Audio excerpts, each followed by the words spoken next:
Hello, in this video I'm going to be updating my springback binder printed portfolio with a new paper from Fotospeed, the Natural Smooth 310. Not only does this paper have Nigel Danson's signature on it, but it also has some interesting green credentials. Let's take a look. A few months ago I published a video in which I explored the option of using public transport rather than my car to travel to my landscape photography locations.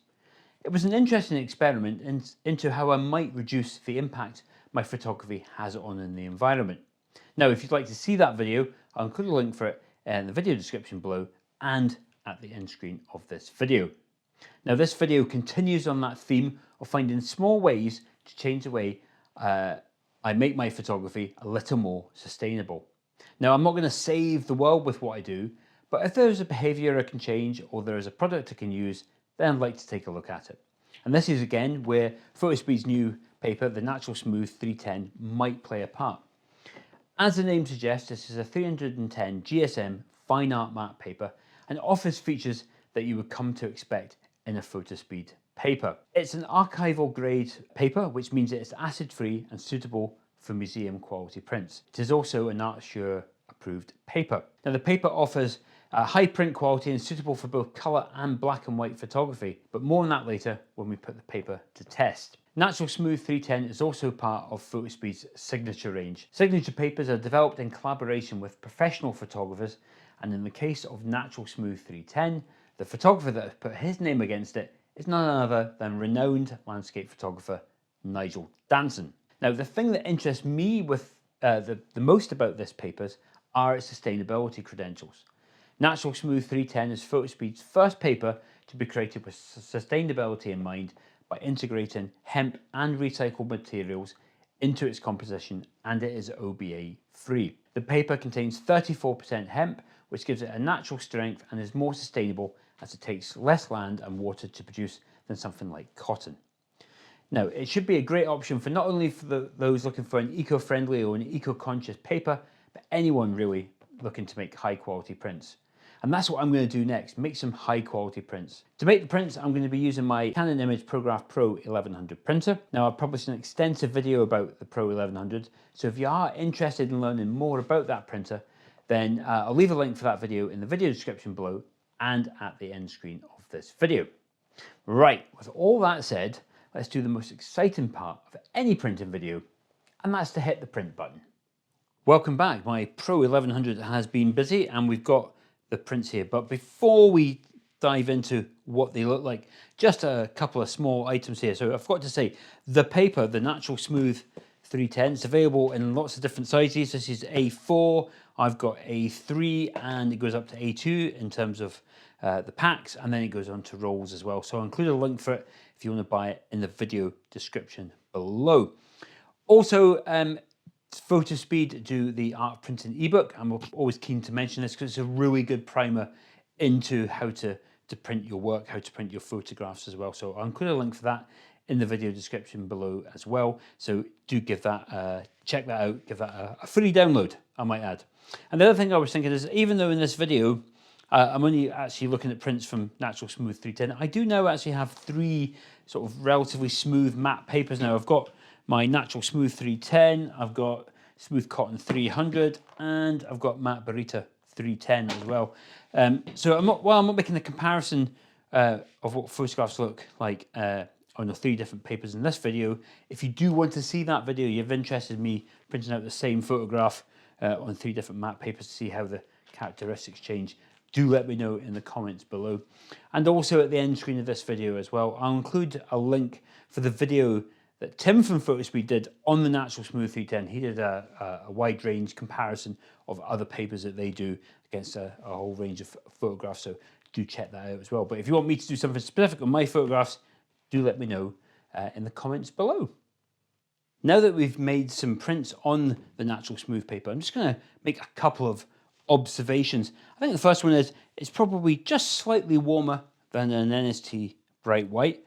The other one is the weight. It feels really nice in the hand. I think it's a good weight for a matte paper because you're likely going to be printing some photographs that you're either going to be selling or giving as a gift or putting in an exhibition, and it's nice to have that weight. It feels like it's a high quality print.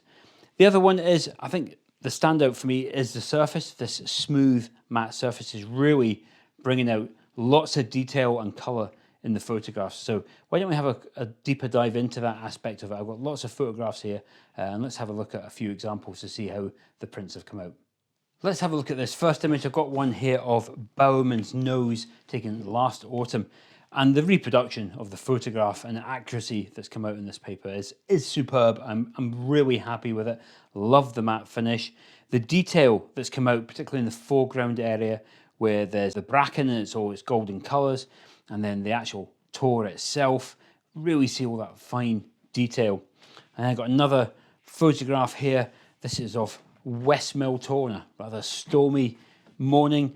And again, it's the colour reproduction is superb, but it's the detail. The detail really shines through in this paper. I've got the grasses there in the foreground, and I can see individual blades of grass there, and that texture, that quality that I had in this photograph has really come to life in the print as well. But also great for black and white. So I've got one here. What's this one? This is Small Beach on the Isle of Harris. Nice deep blacks, and I think it really suits that black and white image as well. And down in the corner there as well, where there's little grains of sand, they're all there as well. Can really see the detail. So I think so far, just looking at these three photographs, it really brings back, it's really reproducing the detail, and in the case of the color images, the color. But I like these deep blacks. It's quite a contrasty photograph. That I've got this image here that I took of the Mont Blanc Massif in just near Chamonix, just recently actually.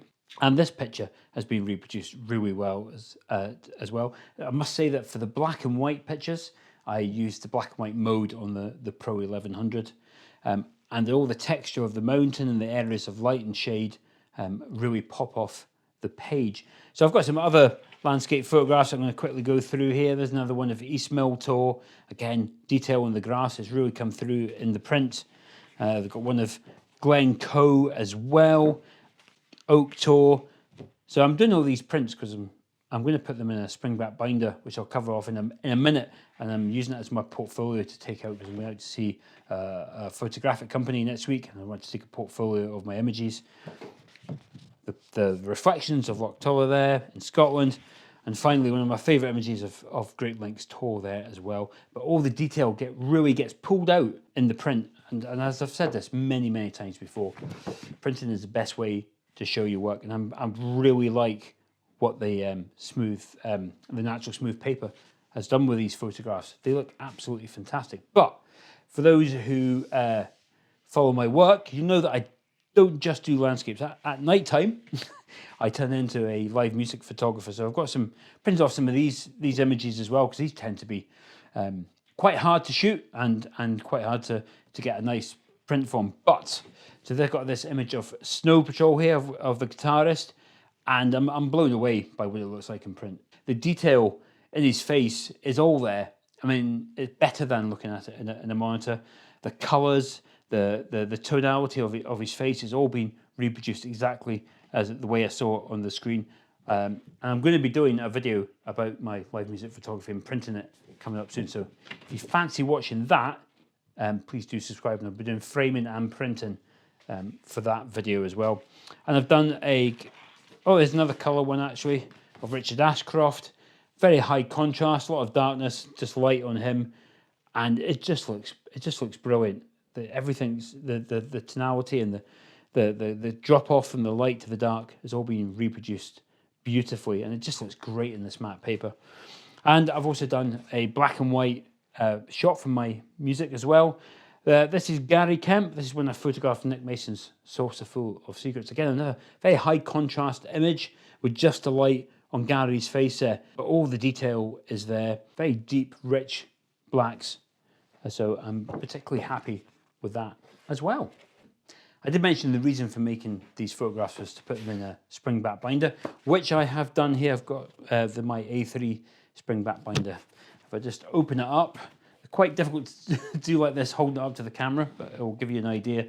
It's such a good way to display your portfolio of photographs. This is much more effective than doing it just on a tablet or an iPhone or something like that. So I've got all these printed here, and I'll be able to sit down with the person and go through these photographs and these wonderful, wonderful prints. Sorry, it's not very easy to hold up like this.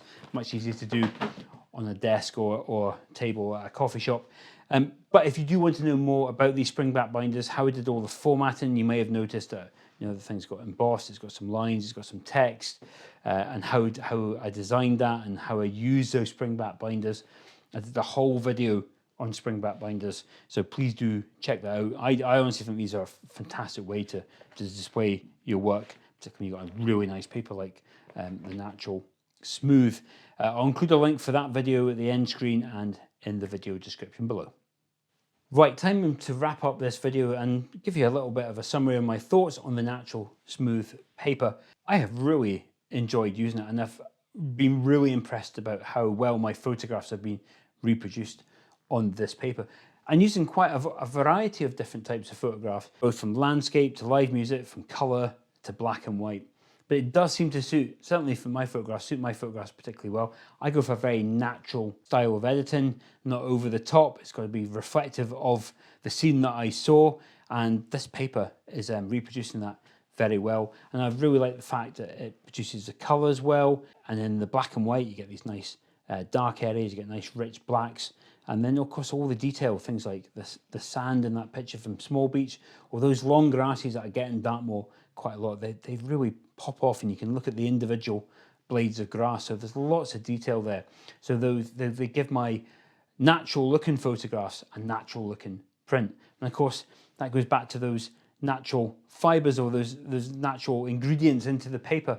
So I was a little bit cautious about using a hemp paper, because it's not a material, not a paper type that I've ever used before, and I thought maybe there'll be some sort of compromises in quality or colour or some other factor, but that's not been the case. I haven't looked at a picture and gone, well, that's there's obviously that hemp there, and the other recycled materials has caused a compromise in the reproduction. It is just as good as any of the other Fotospeed high quality matte papers out there as well, but using different papers will give you slightly different results. But that's not to say that those different results are worse or better, it's just different. So I've got a great deal of confidence in using Natural Smooth, and it's really given me a bit of a headache about which matte smooth paper I use predominantly going forward, because I'm a big fan of the matte Barita, but I guess having a little bit of choice is good. As for the sort of eco credentials, I think that's just the icing on the cake, and I can see myself perhaps doing certain exhibitions where I might need to take some green credentials with me, being able to show that I'm even making a small change. And this is what I was talking about at the beginning and in the first part of the video, is it's just about making very small changes. And I don't feel that by making a small change and going with an eco-friendly paper like this compromises my printing in any way. So I would strongly encourage you to give it a try. Just one more thing before I go, I'd really love to read a comment from you. So if you've got a favourite paper, it doesn't matter whether it's a Fotospeed paper or not, please do let me know in the comments below. Let me know what types of photographs you use with certain papers. Have you used Natural Smooth before? Do you have a favourite matte paper? Please do let me know in the comments. I'd be really interested to hear what you've got to say. As for now, I've got lots of links popping up in the corner of the screen. Hopefully, I've mentioned quite a few videos during this video, so they'll be appearing in the corners of the screen and down the video description below as well, if you want to take a look at them from there. But that's about it for me. I've got a couple of printing videos still to produce, so if you do want to watch those and you don't want to miss out, there's a really interesting one coming up, please do hit that subscribe button and you'll get a notification when I publish that video. But thank you so much for taking the time to watch this video, and I'll see you again soon.